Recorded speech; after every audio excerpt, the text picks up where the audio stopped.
Чудили ли сте каква клавиатура да си купите, която да има RGB, да е механична, безжична и най-важното да не е много скъпа цена?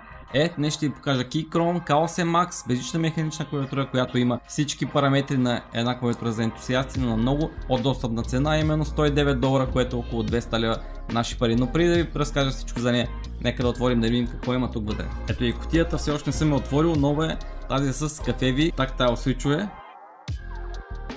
Е малко отчукан от транспорта за жалост, но пристига от доста далече. Отваря се като iPhone 16. Тук имаме от Keychron предупреждение, че свичовете трябва да ги проверяваме дали пиновете не са огънати преди да ги поставим.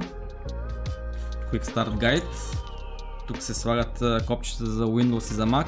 Стандартно идва с копчета за Mac, но вътре има допълнително за Windows, така че ще ги сложим. И също е написано как може да синхронизираме с други устройства, като натиснем функция и 1 за 4 секунди. Така, махаме тази пяна. Нека първо да видим аксесуарите. Имаме отперка и шестограм, така че може да си раздобим цялата, да я почистваме и да сменяме каквото искаме вътре. Допълнителни копчета, както ви казах. Тук имаме Enter, Windows бутон, Alt за Mac и за PC. С това се сменят капачките и самите свичове. Ще го ползваме. Малко ще ви покажа как става. Доста е лесно. Кабел за включване, разбира се, без него не може, защото с него и се зарежда. Единственият недостатък е, че е къс около метър, доколкото прочетох, така че трябва да ви е доста близо компютърът. И Bluetooth receiver за връзка с компютъра, ако ще ползвате Bluetooth. Нека да извадим и самата клавиатура. Отдолу имаме и наръчник, който няма да четем в момента. Ето и самата клавиатура. Доста е солидна, доста е тежка, мисля, че около килограми 100 като тегло. Отгоре корпусът е метален, а отдолу е пластмасов, като вътре има цели 11 слоя.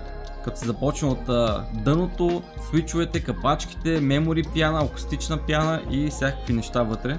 Така че е доста добре направена и доста добро качество. Бутоните се усещат доста приятно.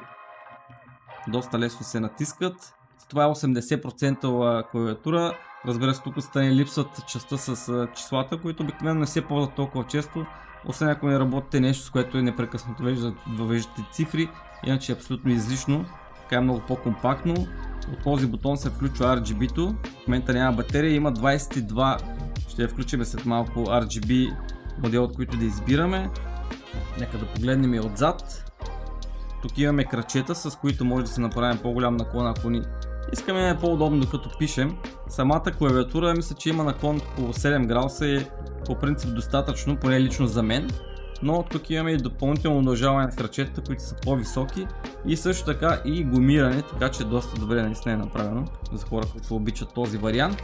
Лейаутът е изчистен, светло, сило, тъмно синьо и оранжево, което е запазената марка. Така виждате, че тук бутоните са за Mac, така че ще ги сменим сега. Първо ще сложим такива за Windows, като ще използваме тази приставка. Ето така го хващаме, издърпваме нагоре и капачката излиза много лесно. Докато самия switch, ако искаме да го махнем, просто обръщаме с това нещо и го хващаме така от двете страни. И се повдига, наистина става много бързо, много лесно. Това е кафевия Tactile Switch. Може да се смени с някакви други, ако имате други предпочитания. Всеки 3 пинов или 5 пинов ще пасне тук. Само внимавайте като ги поставяте, защото наистина е важно да не ги огънете. Нека да сложим набързо тук един Windows бутон. Цак. И това беше поставянето. Отдолу под големите бутони има и отдолу стабилизатори, така че те да не се накланят наляво надясно, както виждате, но той се натиска доста равномерно. Наистина клавиатурата е направена с много прецизност и много високо качество за тези пари. Сега ще ви оставя да чуете как се чува звука.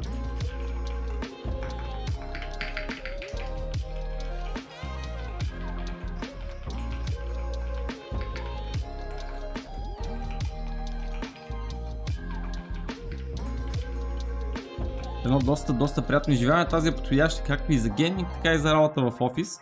Самия polling rate на клавиатурата е 1000 Hz, което е абсолютен стандарт дори и в по-скъпите ентусиастски клавиатури. Моята клавиатура за 700 също има 1000 polling rate. Това е скоростта, с която като натиснете даден бутон, клавиатурата изпраща информация какво сте натиснали към вашия компютър.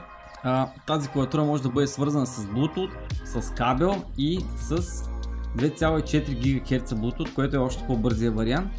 Като единственото, което трябва да направим е тук да бутнем този бутон в желаната посока. Аз ще свърна с кабел, така че ще използвам средния вариант. А тук дали ще използвам с Windows или с Mac, просто избираме ляво или дясно.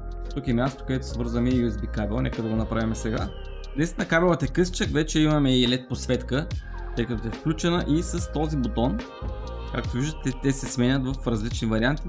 Сега на по-тъмно ще се вижда по-добре. Тук свети само където натисна сега. Това е нещо подобно. Цялата свети буквално при всяко натискане. Има доста варианти. Това е премигване. Просто да го оставяме така. Вградени са, не може да си ги избираме, но Keychron имат собствен софтуер, където може да се ремапвате самите клавиши или да си правите някакви шорткътове, ако искате нещо да изпълнява друг бутон, друга команда и така нататък. Тази клавиатура има доста голямо предимство, защото може да бъде синхронизирана едновременно с 3 устройства, като просто трябва да натиснем F функция и 1 за 4 секунди и по този начин тя влиза в режим на синхронизация. След като я свържете с едно устройство, след това натискате функция и 2 или 3 и така сменяте желаното от вас устройство, за да не се налага всеки път да я первате отново и отново. Така че наистина това е доста добре направено. Единственият минус е кабела, който наистина е късичък, 1 метър. Може би трябваше да отпуснат малко повече, но за тези пари толкова. Клавиатурата е здрава, солидна, много ми хареса лично на мен. Ако се търсите клавиатура до 200 лева, силно ви препоръчвам този вариант, наистина страхотно е. Ако ви хареса видеото, може да ме подкрепите с един палец нагоре и ще се видим в следващото видео. Чао от мен!